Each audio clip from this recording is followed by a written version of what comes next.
What's up, everybody? I'm back, and I'm here to talk about more 5th edition D&D. We've been going over all the classes. Today is our final class from the Player's Handbook, and then from there, I don't know what I'm going to read. I need to go back from my YouTube channel. I need to go back and re-record the Halfling and throw that up. I still haven't done that for the race because Facebook, it's on here, but yeah, I accidentally didn't save it. But that aside, I think we might just make a character live. I think that'd be fun, and I think I could do that in like 30 minutes if I have my numbers and certain things prepared. But anyways, let's get into this. The Wizard's a staple class. It's a fun class. This was the first class that I played. Like I said, I've come to like the Sorcerer more. But the Wizard is fun. They're very good to have in your class, and if you play a Wizard, you'll have a blast playing them. You'll have a blast. Even if I prefer the Sorcerer, I wouldn't complain playing a Wizard. Alright, so as usual, I'm going to read the little flavor and intro. I'm going to read everything that goes into it up until we get to the quick build, which I never read you the quick build. Then we'll read what our dice are and some of the features. We are not going to go over all the schools of magic. You know what? I can mention them all. I can mention them. There's less than the cleric shit. The cleric was like got such a big build. Okay. The Wizard.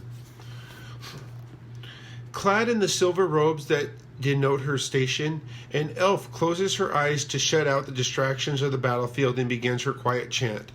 Fingers weaving in front of her, she completes her spell and launches a tiny bead of fire toward the enemy ranks, where it erupts into a conflagration that engulfs the soldiers.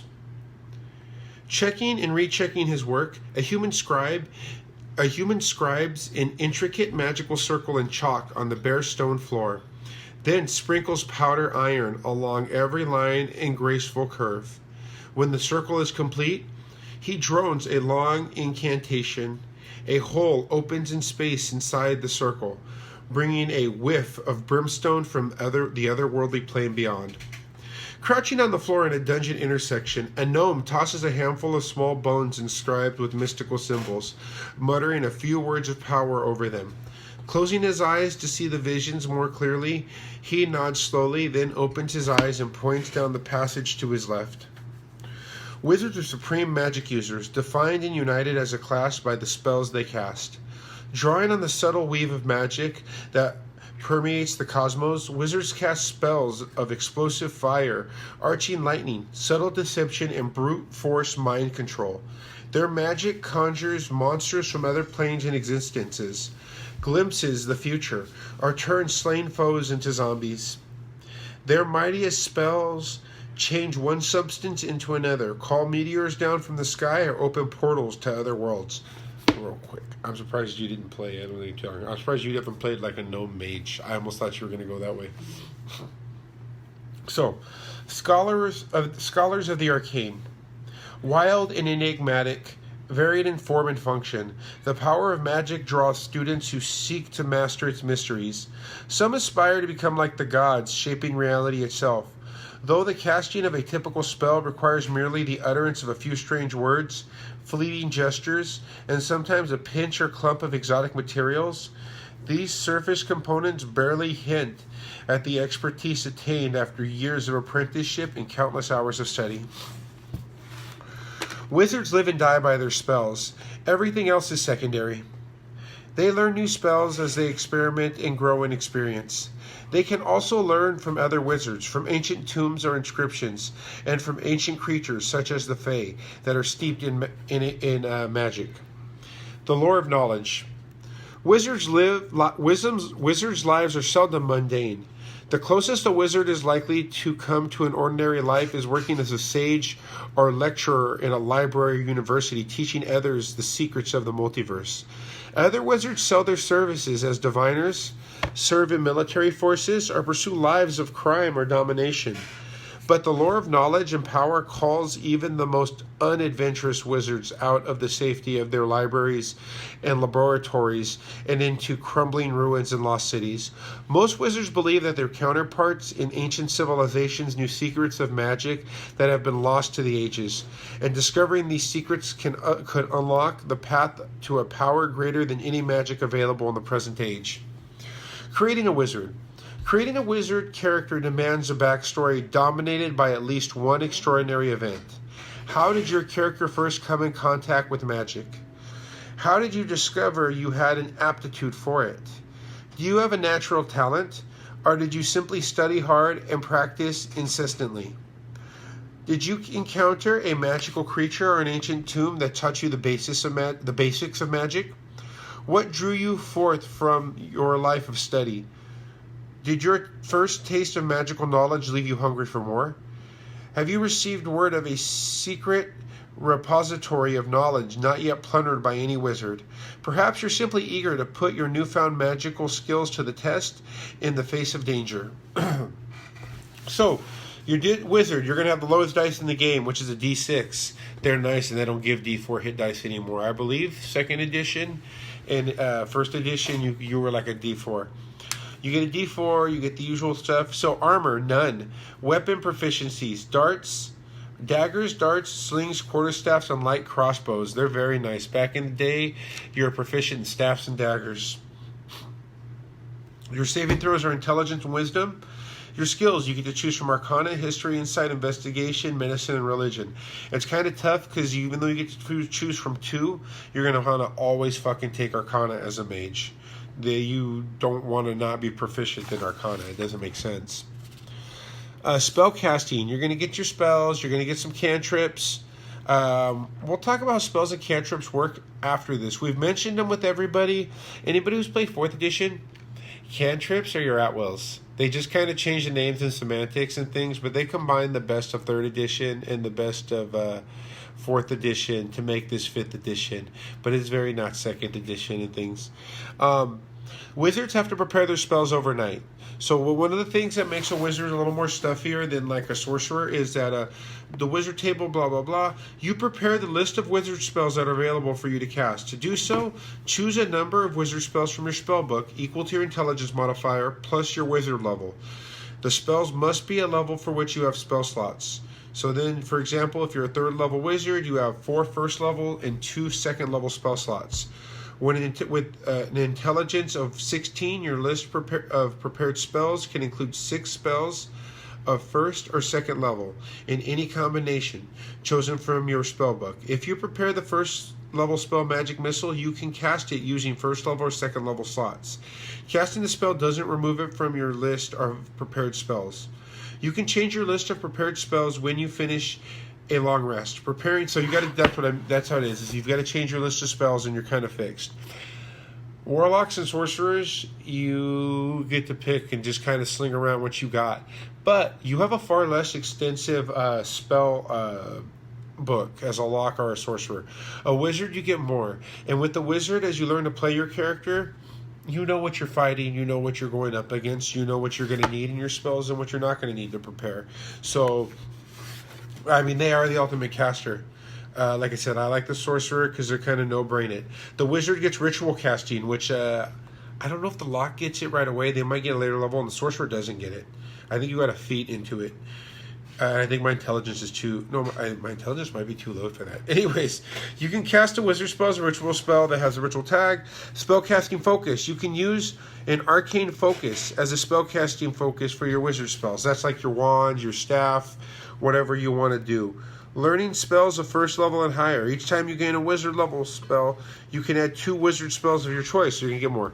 So, you're going to get Arcane Tradition, you're going to get Spell Mastery. Let's jump right into Arcane Traditions.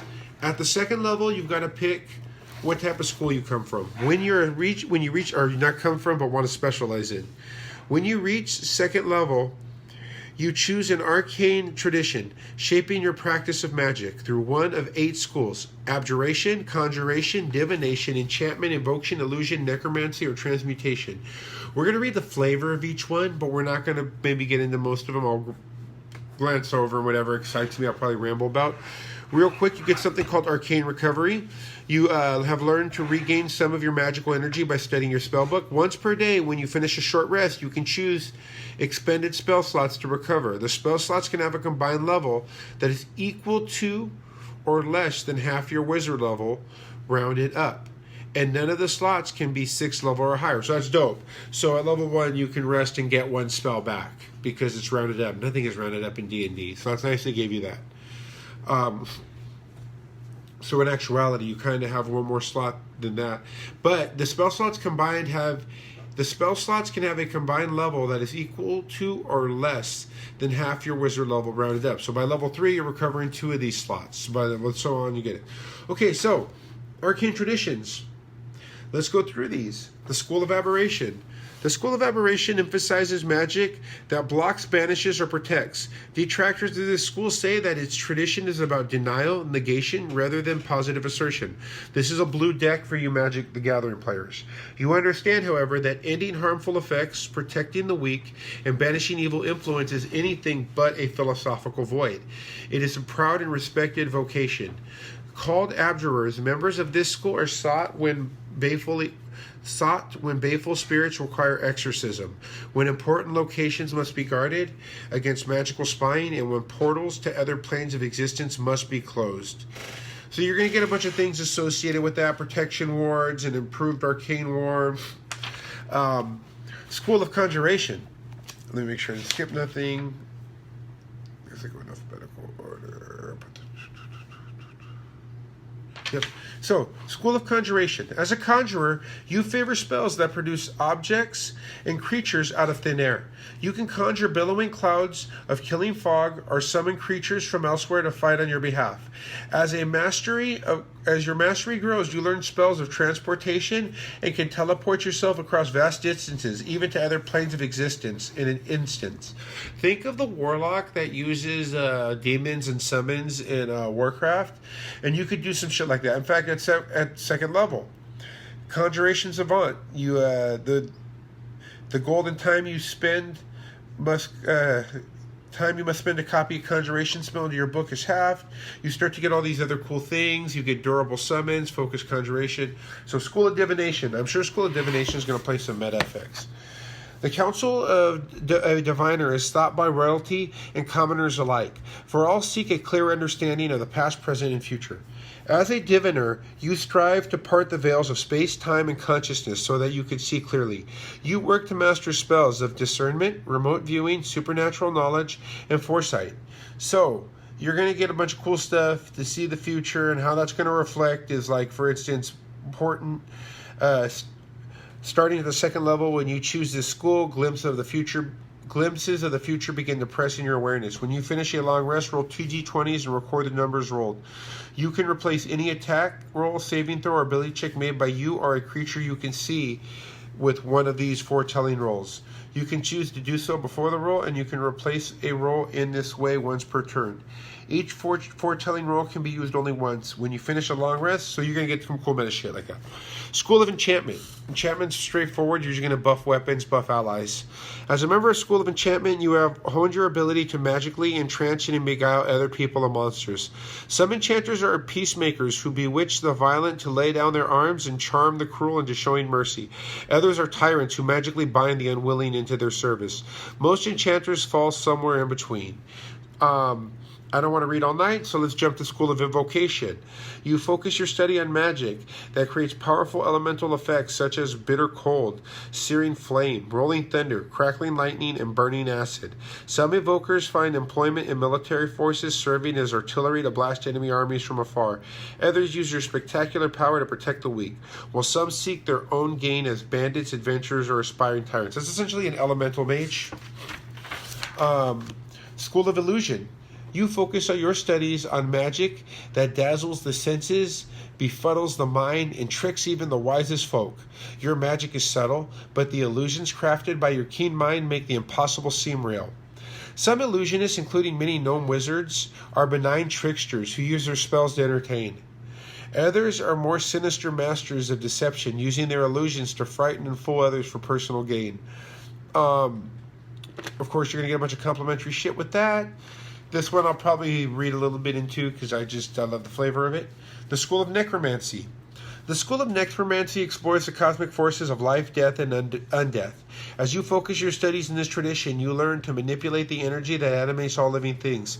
As you progress, you learn to sap the life force from a creature as your magic destroys its body, transforming that vital energy into magical power you can manipulate. Many people see necromancers as menacing or even villainous due to their close association with death. Not all necromancers are evil, but the forces they manipulate are considered taboo by many societies. So, Grim Harvest, at second level, you gain the ability to reap life energy from creatures you kill with your spells. Once per turn, when you kill one or more creatures with the spell of first level or higher, you gain hit points equal to twice the spell's level, or 3 times its level if the spell belongs to a school of necromancy. You don't gain this benefit for killing constructs or undead. That's cool. You get a Thrall at level 6 to animate. You get resistance to necrotic damage at level 10. At level 14, you command the undead. School of Transmutation. You are a student of spells that modify energy and matter. This is what I mistake the Enchanter for. The Enchanter is more your charmer, like mind control person. This is what probably is more your enhancer, saboteur, debuffer type character. You are a student of spells that modify energy and matter. To you, the world is not a fixed thing, but eminently mutable, and you delight in being an agent of change. You wield the raw stuff of creation and learn to alter both physical forms and mental qualities. Your magic gives you the tools to become a smith on reality's forge. Some transmuters are tinkerers and pranksters, turning people into toads and transforming copper into silver for fun and occasionally profit. Others pursue their magical studies with deadly seriousness, seeking the power of the gods to make and destroy worlds. Then let's see. I think, let me double check, that was our final school. Let me double check. The transmutation was the final one there. It sure was. Cool. So we have gone over all the classes. I'm not going to go over the backgrounds too much. Maybe I'll go over that section like as one as whole, but we've gone over all the classes. We've gone over all the races. Now we need to make a character and we need to push it together. All right, guys. Thanks for listening to me. Peace and much love.